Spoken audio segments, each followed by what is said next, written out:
Hello बच्चों, start करते हैं कॉम्बिनेशन ऑफ सेल्स के बारे में।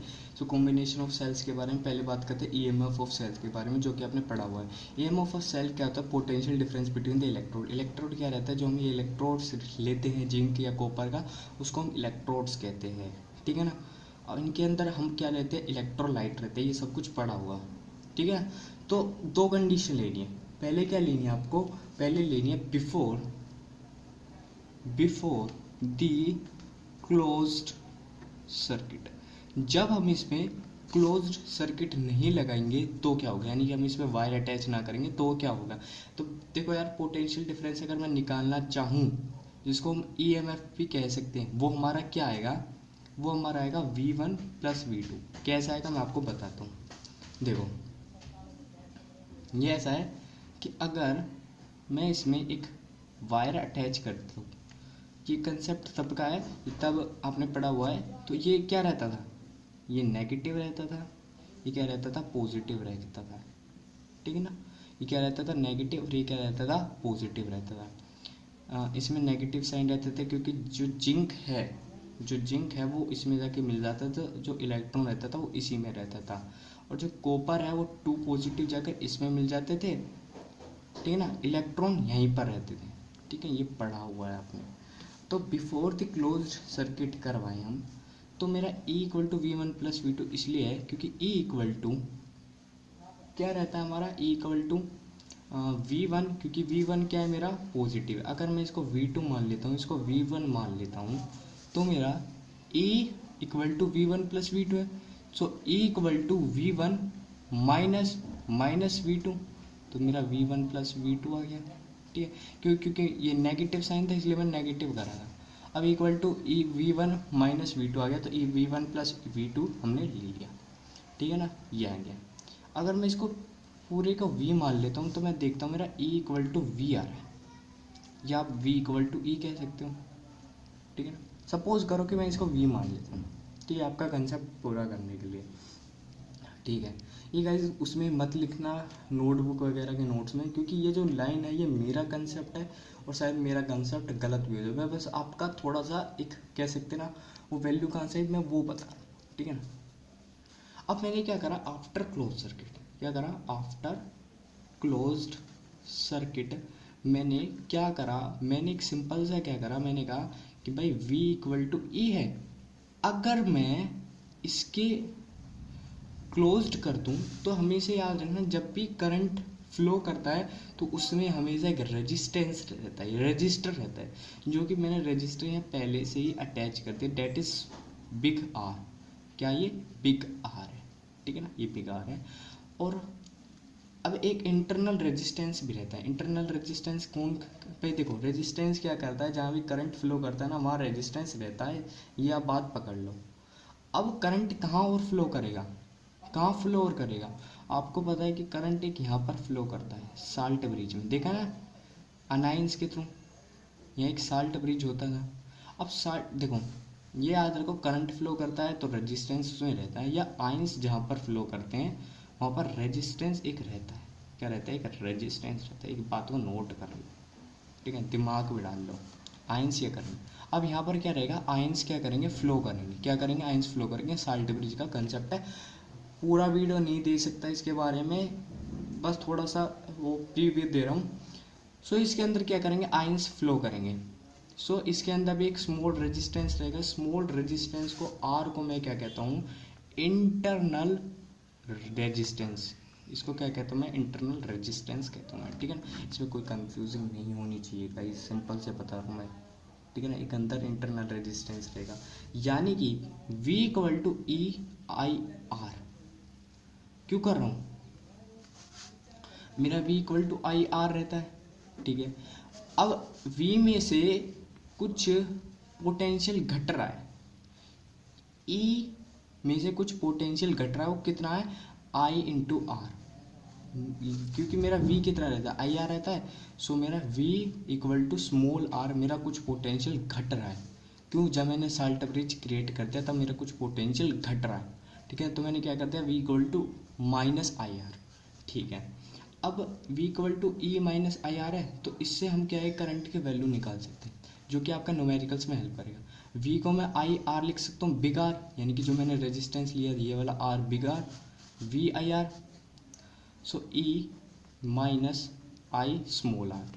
सो I R plus I R equal to E, I R plus R equal to E. So मेरा करंट क्या आ गया, E upon R plus R equal to E upon R plus R आ गया। Simple सा वो करते हैं, ठीक है। अच्छा इतना आ गया। अब बात करते हैं कॉम्बिनेशन ऑफ सेल्स के बारे में, जो कि आपका मोस्ट इम्पोर्टेंट है, ठीक है। कॉम्बिनेशन ऑफ सेल्स के बारे में, जैसे कि आप कैपेसिटर पढ़ते हो, रेजिस्टेंस पढ़ते हैं, ऐसे ये कॉम्बिनेशन ऑफ सेल है। तो पहले बात करते हैं सीरीज की, ठीक है।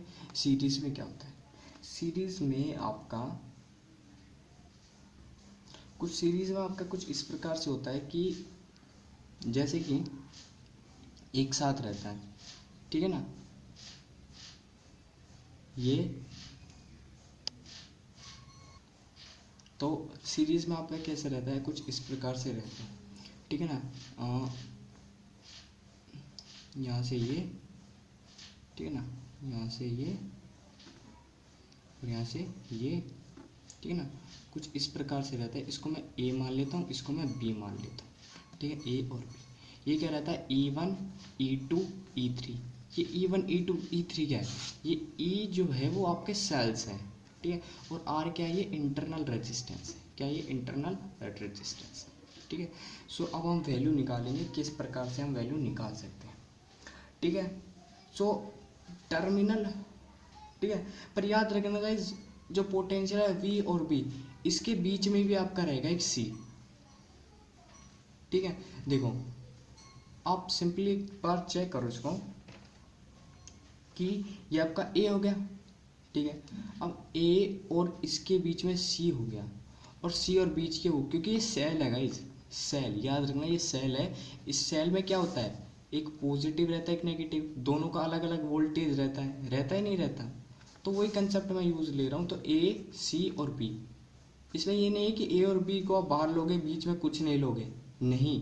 आपने अगर अंदर सेल ले लिया तो उसका भी कुछ वोल्टेज रहेगा, उसका भी कुछ पोटेंशियल रहेगा, ठीक है ना। मैंने वही कंसेप्ट यूज़ करा है। सो मैंने क्या करा, A ले लिया, इसको चलो B मान लेते हैं, B मान लिया, और इसको हम C मान लेते हैं। सिंपल है, कोई डाउट नहीं रहना चाहिए, ठीक है। ये मैंने कर लिया। अब इसको मैं एक डिनोट करके ये कर सकता हूँ, A, ठीक है, ये आपका इक्विवेलेंस, यानी कि टोटल का इक्विवेलेंस बना करके और एक ही रेजिस्टेंस में ऐड करके, जिसको मैं R इक्विवेलेंस ले लूँ और यहाँ B पुट कर लेता हूँ।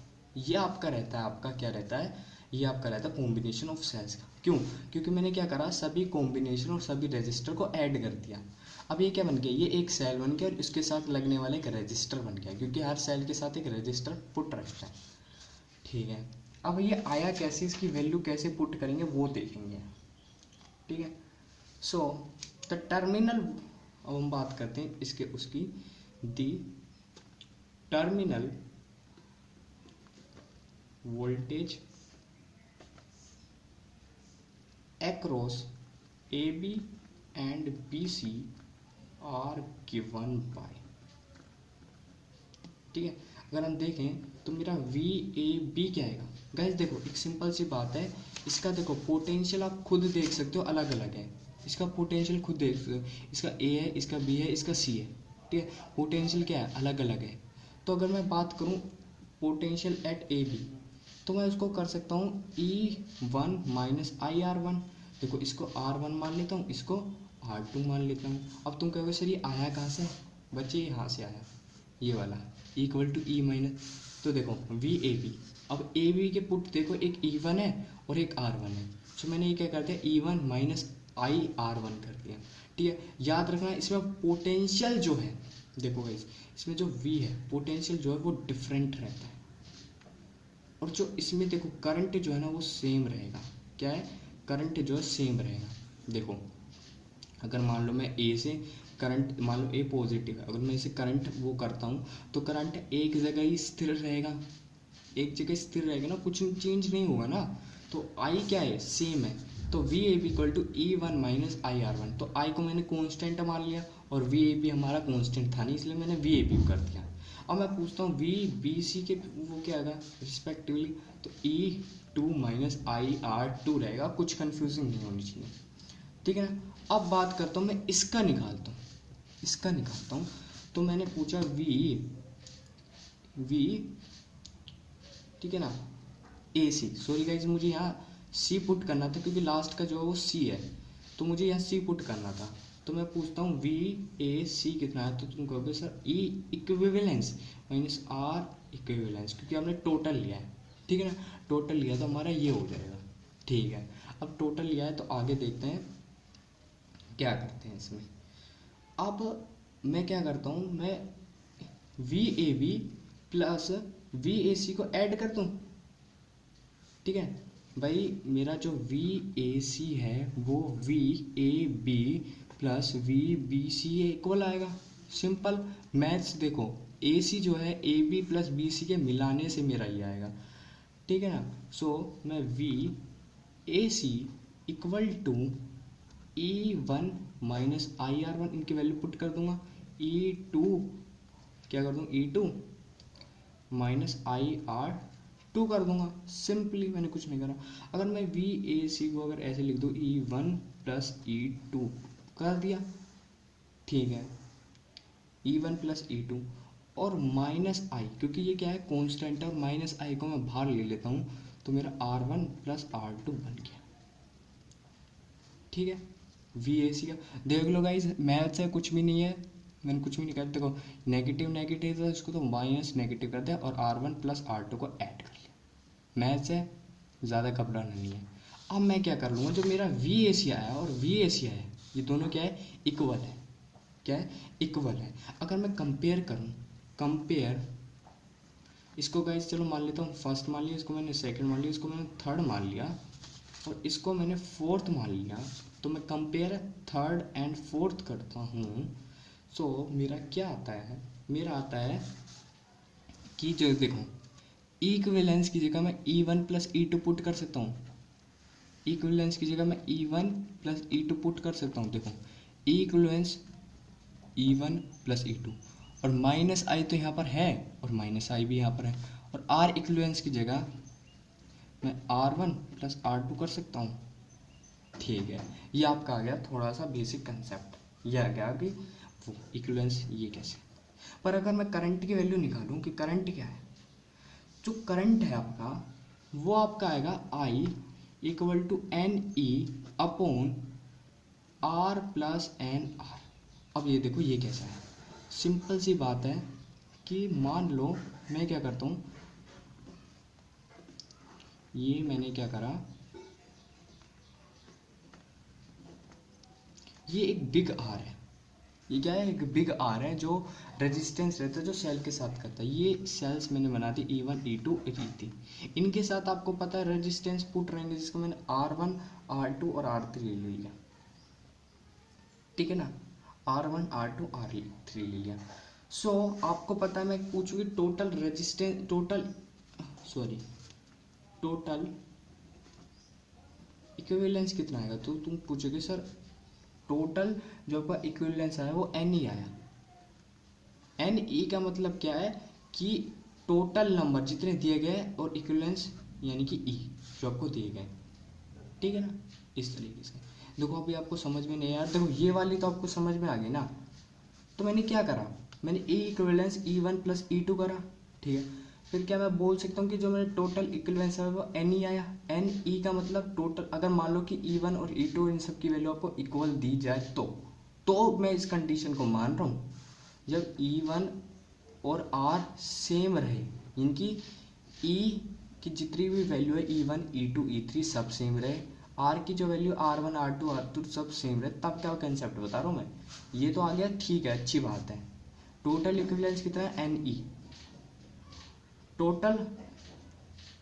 टोटल रेजिस्टेंस कितना आया,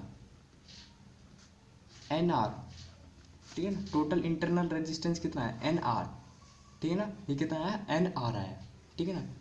सो मेरा करंट कितना आ जाएगा, I equal to N E R plus N R. ये आर क्या है? ये मेरा बिग आर है, ठीक है। और एन आर क्या है? जो मेरा ये निकाला है, ठीक है। ये मोस्ट इंपॉर्टेंट वो टॉपिक है जिससे कि आपका न्यूमेरिकल्स कंसेप्ट पूरा हो सकता है, ठीक है। मैंने कुछ पहले तो गाइस इतना आया ना समझ में, कंसेप्ट क्लियर है। फिर मैं तब की बात कर रहा हूँ जब मान लो कि आपको ई सारी इक्वल दे रखी हूँ और आर आर आर ये भी तीनों इक्वल दे रखे हों, तब का ये कंसेप्ट है। तब आपको ये लगाना कि total equivalence equal to N E और total resistance equal to N R. यही है। अगर आपके E1 और E2 सब एक हो जाए, E1 plus E1 plus E1, तो आपको 3E लिखना है ना। और R सब सेम हो जाए, R प्लस R आपको तो कितना लिखना है? 3R लिखना, ठीक है ना। इतना आ जाएगा, ठीक है। तो मैंने NR लिख दिया क्योंकि ये जो कंसेप्ट है ये मेरे पहले से निकल के आ गया, डेट इज ये आ रहा। इससे आपके न्यूमेरिकल्स पूरे होंगे, ठीक है ना। एन ई का मतलब होता है कि जितने आपको दिए जाते हैं उतने, ठीक है। कंसेप्ट क्लियर, कुछ वो नहीं था। आगे चेक बढ़ते हैं उसकी तरफ, किसकी तरफ? Grouping of cells in parallel, ठीक है। सो पैरेलल के बारे में बात करें, सो उससे पहले जान लेते हैं कि इसका जो वो रहता है वो बनता कैसे है। तो ए का मैं पोटेंशियल मान लेता हूँ,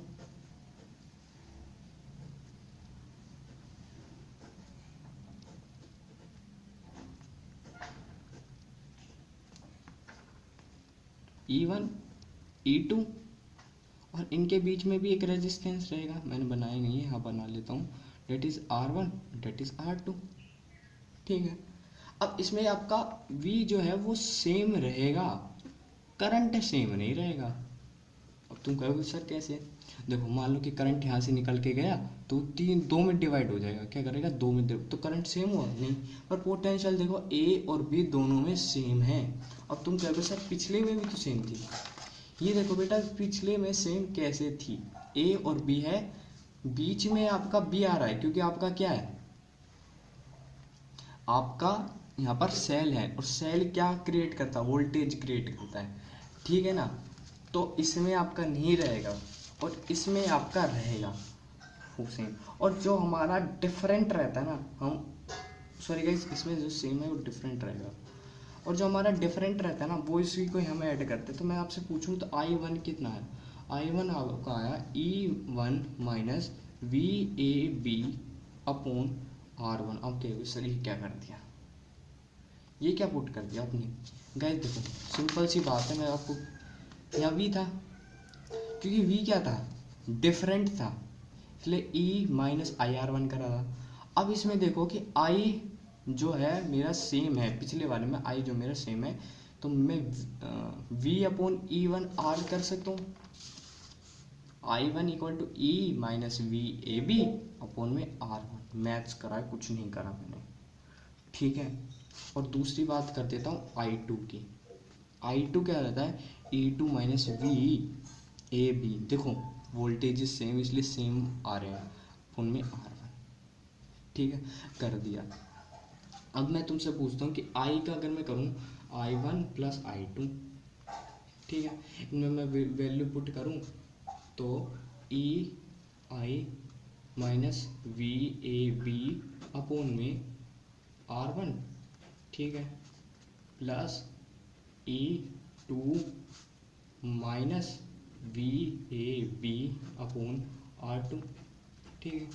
कुछ नहीं करा, बस मैथ्स करी थी। तो E1 प्लस E2 मैं कर सकता हूँ, E1 plus E2, R1 plus R2 कर सकता हूँ। और इन दोनों में मैंने क्या कर लिया? माइनस VAB कॉमन कर लिया, तो 1 upon R1 plus 1 upon R2, ठीक है। बेसिक्स मैथ करी मैंने, कुछ नहीं करा। देखो R1 R2 इसलिए करा था क्योंकि दोनों में R1 और R2 क्या थे? प्लस हो रहे थे, ठीक है ना। देखो R1 R2 इसमें क्या रहता है? प्लस हो रहे थे, इसमें R1 प्लस R2 कर लिया, ठीक है ना। मैंने और कुछ नहीं करा, ठीक है ना, ठीक है। R1 और R2 तो मैंने भी R1 R2 कर लिया, कुछ नहीं करा, ठीक है। अब ये मेरा क्या आया? I इक्विवेलेंस आया। क्या करा? I इक्विवेलेंस आया। इसको मैं किससे वो करूँगा? इसको मैं किससे करूँगा? मैं इसकी जगह एक ऐसा बना सकता हूँ, ए मैंने यहाँ मान लिया, सॉरी, या तो एक वो जोड़ूंगा ना मैं, यहाँ ई इक्विवेलेंस मानकर, यहाँ आर इक्विवेलेंस मानकर ये कर सकता हूँ मैंने इसको क्या करा, इक्विवेलेंस मान लिया और आर इक्विवेलेंस मान लिया।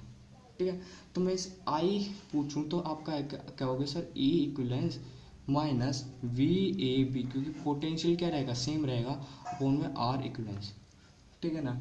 जब मैं इन दोनों को कंपेयर करूंगा, क्या इस वाले को करूंगा और इस वाले को करूंगा, तो देखो ई इक्विवेलेंस यहाँ पर वो करो, जो मेरा ई इक्विवेलेंस है वो किसके इक्वल आ रहा है, E1 plus E2 R1 plus R2। देखो एक काम करो, इसको फर्दर डिवाइड कर लो, इक्विवेलेंस आर इक्विवेलेंस से minus V A B upon R equivalence.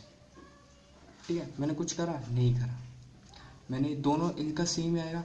सो तुम देखो ई इक्विवेलेंस अपॉन आर इक्विवेलेंस वो किसके इक्वल आ रहा है, इसके इक्वल आ रहा है गाइस, चेक करो। ठीक है ना, जो मेरा ई इक्विवेलेंस आ रहा है date is E1 plus E2 upon में R1 प्लस R2। देखो गाइस खुद देख सकते हो, कैमरा छोटा है इसलिए मैं ज़्यादा नहीं दिखा रहा, एक बार इसको देखो, E equivalence minus V A B upon, देखो यहाँ पर sorry E equivalence upon R equivalence minus V A B. चलो एक काम करो, इसको क्या कर लो, 1 अपॉन आर इक्विवेलेंस कर सकते हो, ये तो कर सकते हो तुम यार खुद देखो, इन दोनों को जब तुम देखोगे ना तो तुम देखोगे ये जो है ना ये अलग अलग है, E1 plus E2 R1 R2 जो मैंने लिख दिया है। ठीक है, और वी ए बी और ये मेरा आ गया। ठीक है, मेरे पास कैमरा इतना बड़ा नहीं है वरना दिखा देता, देखो एक सॉरी गाइस 2 मिनट, ये देखो अब भी नहीं आ रहा क्या, हाँ अब देखो, ये देखो ये जो मैंने पुट करी है ई इक्विवेलेंस अपॉन आर इक्विवेलेंस, ये इन दोनों के इक्वल आ रहा है, क्योंकि ई इक्विवेलेंस का मतलब क्या था, टोटल, और आर इक्विवेलेंस का मतलब क्या था, टोटल। टोटल में देख रहा हूँ तो E1 प्लस E2 ये आ रहा है, और माइनस वी भी 1 अपॉन आर इक्विवेलेंस, यानी कि इनका टोटल, माइनस वी भी 1 अपॉन इनका टोटल। सिंपल, कुछ नहीं करा गाइस, ये आ गया। सो इससे क्या पता चल रहा है, जो ई इक्विवेलेंस है ना वो E1 प्लस E2 है। ठीक है, और जो आपका है ना आर इक्विवेलेंस वो R1 प्लस आर, सॉरी ये आ रहा है R equivalence equal to 1 upon R1 plus 1 upon R2, क्योंकि ये किस में था, अपॉन में था। अब तुम्हें एक खास बात बता दूं कि ई इक्विवेलेंस जो है ना, जो ई नेट है या ई इक्विवेलेंस है वो आपके ई के इक्वल आएगा। क्यों आएगा, क्योंकि ई इक्विवेलेंस, ई क्या आता रहता है, EMF पोटेंशियल डिफरेंस, आपका पोटेंशियल डिफरेंस सब जगह सेम है। जैसे मैंने यहाँ क्या करा था, सेम माना था, तो आपका यहाँ पर सेम है, यहाँ पर आपका सेम है, E इक्वल टू ई आएगा आपका। ठीक है, आपको प्लस करने की इसमें कोई ज़रूरत नहीं है। ठीक है, आपका E इक्वल, अब तुम कहोगे सर आई में से E1 माइनस ई कर देते, कट जाता ही है, ऐसा नहीं है। मैं आपको लास्ट में बताना चाहता था इसका कंसेप्ट कि ई नेट जो है वो ई ही है। ठीक है ना, वरना आप यहाँ पर करते ना तो आप घुमा देते इस क्वेश्चन को। मैंने सिर्फ कंसेप्ट को सीधा सीधा बताया है, ई नेट जो है वो ई के इक्वल है, और जो आपका आर इक्वलेंस है 1 अपॉन R1 1 अपॉन R2। और जब आप रेजिस्टेंस में पैरेलल का निकालते तो ऐसे ही तो निकालते थे रेजिस्टेंस में पैरेलल का, तो वही है, सेम कंसेप्ट है आपका। ठीक है, और अगर मैं पूछूं इसमें सर करंट क्या होगा, करंट सेम हर जगह रहेगा, वो रहता है एन ई अपॉन में आर प्लस एन आर, ये सब जगह सेम रहेगा। ठीक है, ये ज़्यादातर पूछे नहीं जाते हैं, आपका कंसेप्ट मतलब वो वाला क्वेश्चन पूछे जाएंगे। और मैं आपके लिए क्वेश्चन लाया हूँ, बहुत बढ़िया क्वेश्चन है। ठीक है ना, इसको रखते हैं साइड में। ठीक है, सो क्वेश्चन है मेरा यहाँ पर, मैं यहाँ पर बता देता हूँ। ये देखो, ये क्या कह रहा, resistor 1 ohm 2 ohm 3 ohm are combined in series, what is this total resistance of the combination. पहले तो ये पर इसने क्या कहा है, इसने कहा है क्वेश्चन में, इनके मंसर लिख रहे हैं, इसने हमसे कहा है कि आपका रजिस्टर लगा हुआ है। ठीक है, कुछ इस तरीके से, ये 1 ओम है, ये 2 ओम है, ये 3 ओम है, ठीक है ना। फिर तुमसे कह रहा है सीरीज में लगाओ, सीरीज में लगाओ, what is the total resistance of the combination. अभी टोटल मत करो क्योंकि आपसे दूसरा क्वेश्चन भी दिया गया है, ये दिया गया है if the combination is connected to a battery of EMF 12 volt and negligible internal resistance obtain the potential drop across each other.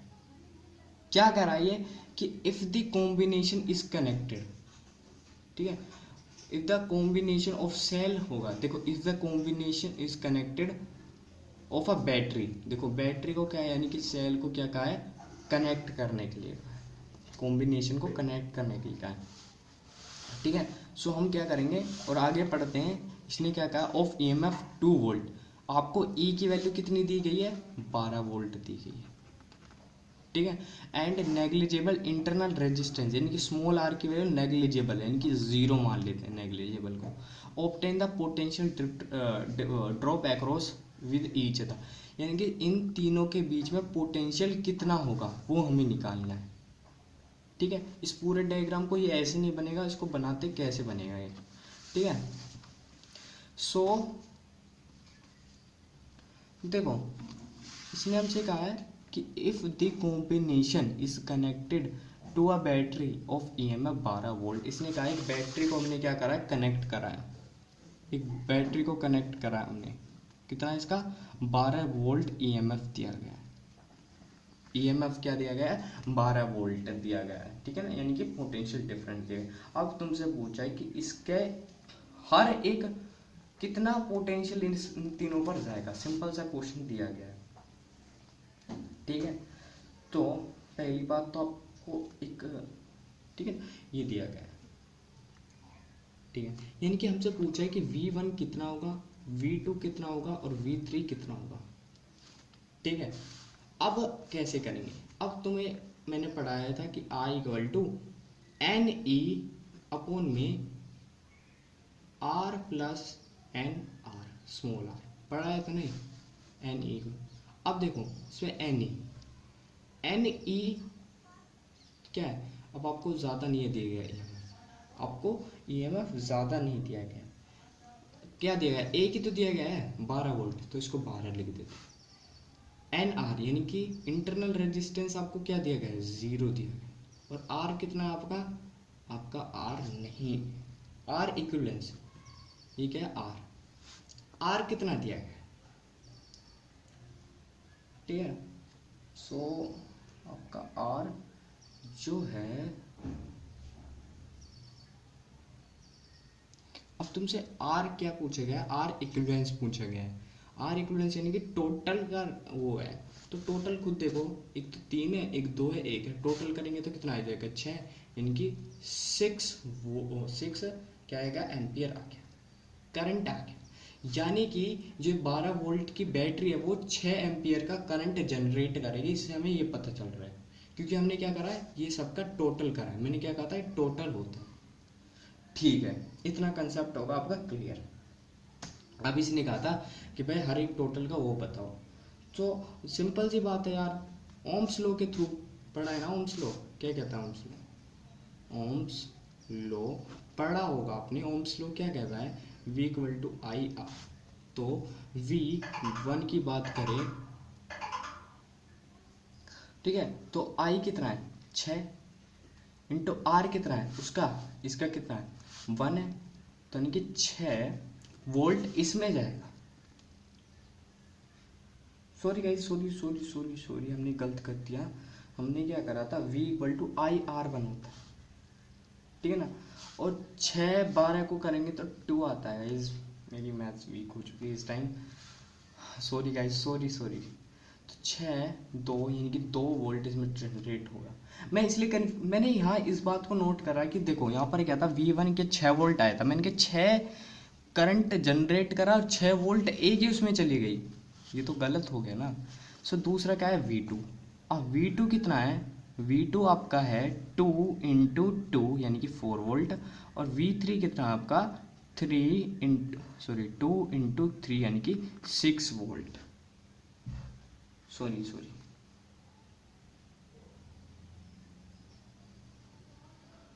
Wait है गाइस, 2 इंटू वन यानी कि 2 वोल्ट। ओके, V1 का तो 2 वोल्ट आया है। V2 का कितना आया, 2 इंटू 24 वोल्ट। V3 का जो आया है IR3 यानी कि I कितना है, 2 इंटू 3 यानी कि 6 वोल्ट। ठीक है, बट गाइड्स